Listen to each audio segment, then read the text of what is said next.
Hello दोस्तों, स्वागत करती हूँ मैं आपका मेरे चैनल वरहड़ी वारसा में। आज है अक्षय तृतीया और अक्षय तृतीया की आप सभी को बहुत बहुत बधाई। और अक्षय मतलब कभी भी क्षय ना होने वाला, कभी भी खत्म ना होने वाला। और इस त्यौहार का महत्व भी कभी भी खत्म ना होने वाला है। और इस त्यौहार को 3.5 मुहूर्त पैकी भी एक मुहूर्त माना जाता है। तो मैं भी विट्ठल भगवान जी से प्रार्थना करती हूँ कि आप सभी के घरों में सुख समृद्धि हमेशा अक्षय रहे। तो चलिए करते हैं आप आज के ब्लॉग को शुरुआत। आज सुबह जल्दी उठना पड़ता है क्योंकि आज सुबह सूर्योदय से पहले स्नान होना चाहिए। मैंने सुबह सुबह मतलब 4:30 बजे ही उठकर स्नान वगैरह करके पहले पूजा करी है। और पूजा करके मुझे आज जल्दी से मतलब खाना भी बनाना है क्योंकि आज पूजा वगैरह बहुत रहते हैं। बाद में हमारे यहाँ रहते घागर पूजन, और वो मैं आपको ख़ास तौर पे आज दिखाने वाली हूँ कि हमारे यहाँ घागर पूजन कैसे की जाती है, जिसे हम पितरों के नाम से भरते हैं घागर को, और पितर की ही पूजा मानी जाती है उसे।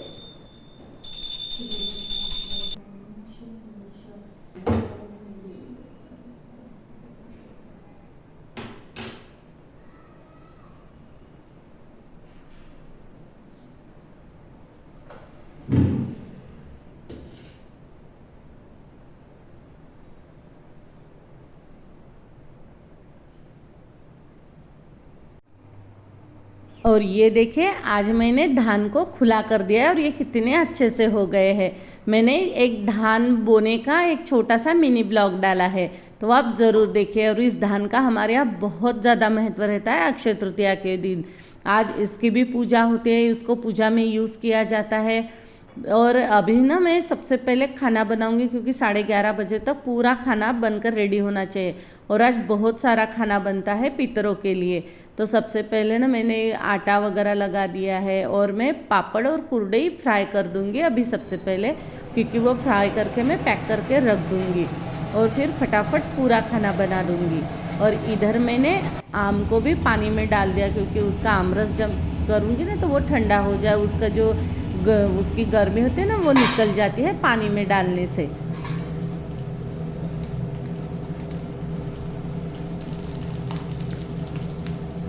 और आज के दिन इस पापड़ कुरडई का भी बहुत महत्व रहता, और ख़ास तौर पर ये हमारे यहाँ इधर मतलब अक्षय तृतीया के लिए ही विदर्भ में बनाई जाती है। आज ये पितरों को जो घागर पूजन करते हैं उसके लिए ये यूज़ करी जाती है।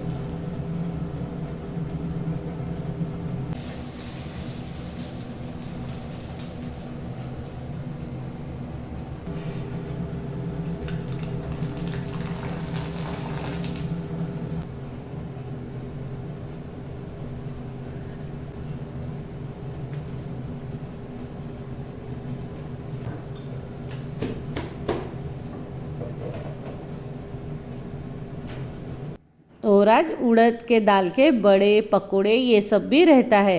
तो हम उड़द के दाल के जो बड़े रहते हैं ना, ये ऐसे कपड़े पे बनाते हैं और फिर तेल में छोड़ते हैं। और मैंने ना सबसे पहले छोटी छोटी 4 रोटियां, छोटे छोटे 4 बड़े, ये सब बनाए जो आपको थाली में दिख रहे हैं ना मेरे, वो छोटे छोटे बनाए मैंने। वो जो रहते हैं ना तो वो भोग की थाली के जो घास डालते हैं, आज हमारे यहाँ पितरों का घास भी डाला जाता है। तो घास के लिए गाय की रोटी के ऊपर हर चीज़ के मतलब 4 रोटियाँ निकलती हैं, तो उसके लिए ऐसे बनाना पड़ता है।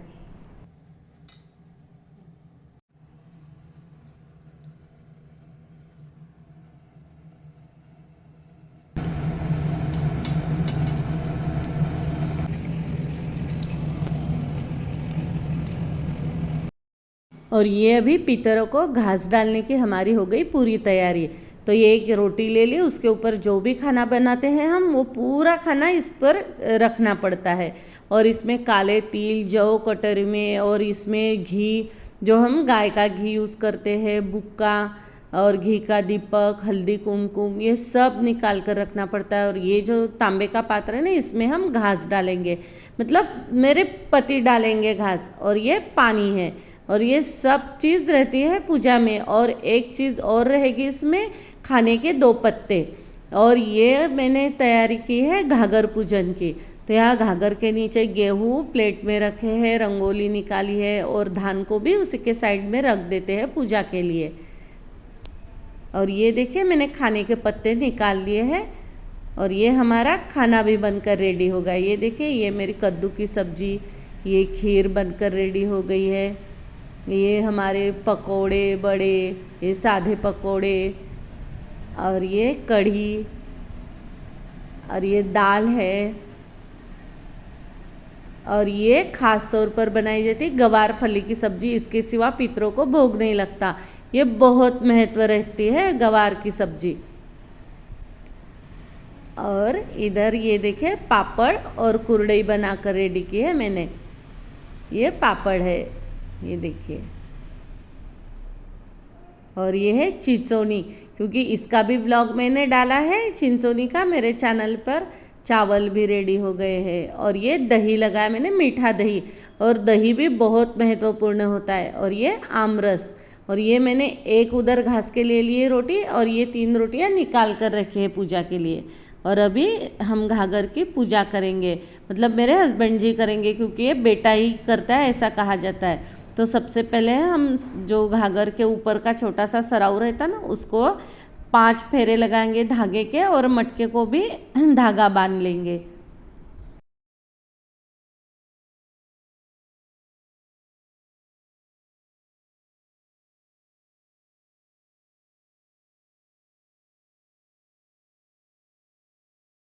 और अभी मटके को हम दरावती बोलते हैं, हम इसे दरावती गनगोड़ी ऐसा बोला जाता है मराठी में।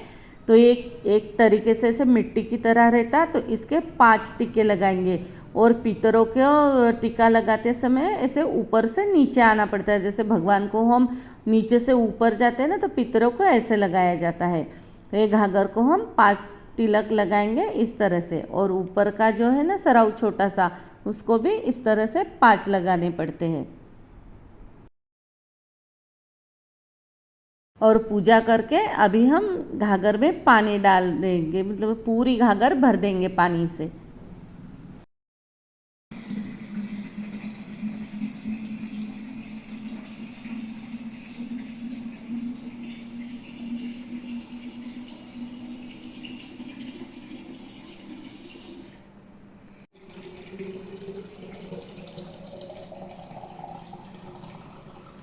और अभी इस घाघर में सबसे ज़्यादा ज़रूरी रहता है वाड़ा, मतलब खश, जो रियल वाला रहता है। उसी ये देखिए ये खश मटके में भी डालना पड़ता है और ऊपर के इसमें भी डालना पड़ता।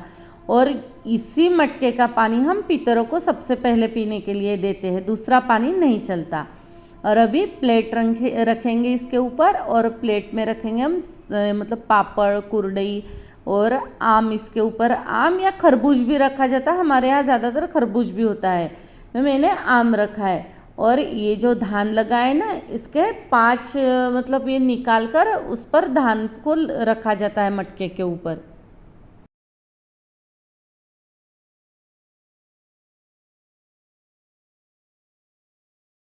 और हमारा धान इस साल बहुत ही अच्छा उगा है। मतलब कहते हैं ना कि जितना अच्छा धान उगता है उतनी अच्छे खेत में फसल होती है।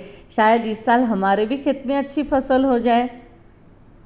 और ये है हमारे आई बाबा की फ़ोटो, मतलब आज उनकी भी पूजा की जाती है।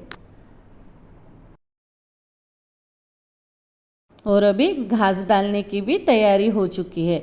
12 बजे ही घास डालना पड़ता है। तो घास डालने के लिए सबसे पहले कंडों को जलाना पड़ता है। हम गाय के गोबर होता है ना, उसके कंडों को जलाते हैं।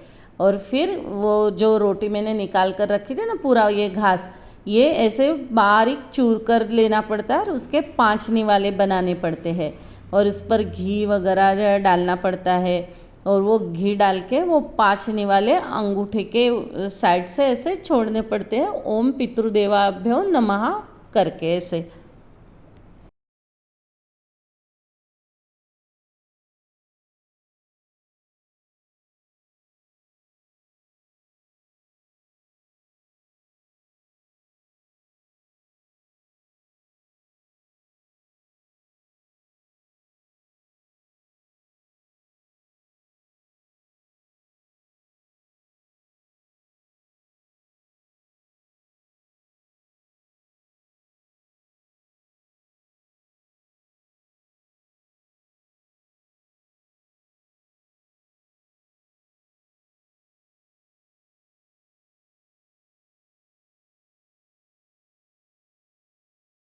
और जो खाने के पान है ना, उनके ऊपर से इस घास पर घी छोड़ा जाता है। ये देखिए, इस तरह से पान पकड़ते हैं दो, एक के ऊपर एक, और उसके ऊपर घी की धार छोड़ते हैं और वो नीचे घास पे डाला जाता है। और फिर लास्ट में उस पत्ते को भी 5 टुकड़ों में काट कर फिर घास में डाल दिए जाते हैं।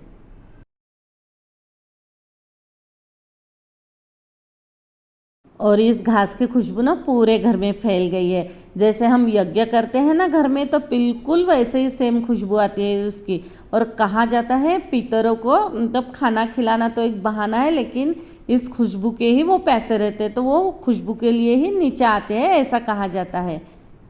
और हमारे मराठी में कहा जाता है की पितर वासाचे भुकेले असतात, मतलब घासाचा वास आला कि तृप्त होतात। मतलब इसकी घास की खुशबू, जब हम पूजा करके घास डालते हैं ना, तो वो खुशबू से वो तृप्त हो जाते हैं।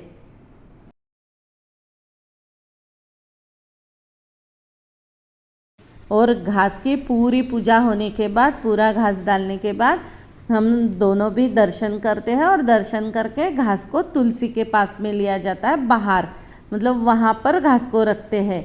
और पूरा घास जलने के बाद घास को दूसरे दिन विसर्जित किया जाता है। और घास को विसर्जित करने के भी ना, या आप दूसरे दिन करो या चौथे दिन करो, तीसरे दिन नहीं करना चाहिए, ऐसे कहा जाता है।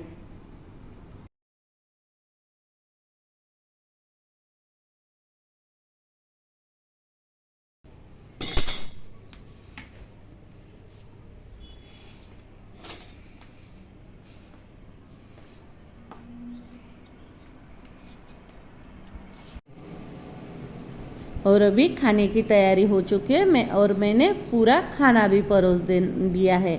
और अभी खाना परोसने के बाद हम पितर को मतलब पितर की भी पूजा की जाती है। तो मैं जो सवाष्ण बिठाई जाती है ना, सुहागन, उनकी पूजा करूँगी, और हस्बैंड जी करेंगे पितर की पूजा। तो पितर को भी गंध लगाया जाता है, मतलब जो गनगोड़ी हमने घाघर को लगाई ना, तो वही उनको भी लगाई जाती है। और सुहागन को लगाएंगे हम हल्दी कुमकुम। और पीतर की टोपी में जो धान उगाया ना, वो टोपी में लगाते हैं। और जो सुहागन रहते हैं उनकी मतलब जो चोटी रहती है ना बालों की, उसमें लगाया जाता है, और फिर उनको खाना खिलाया जाता है।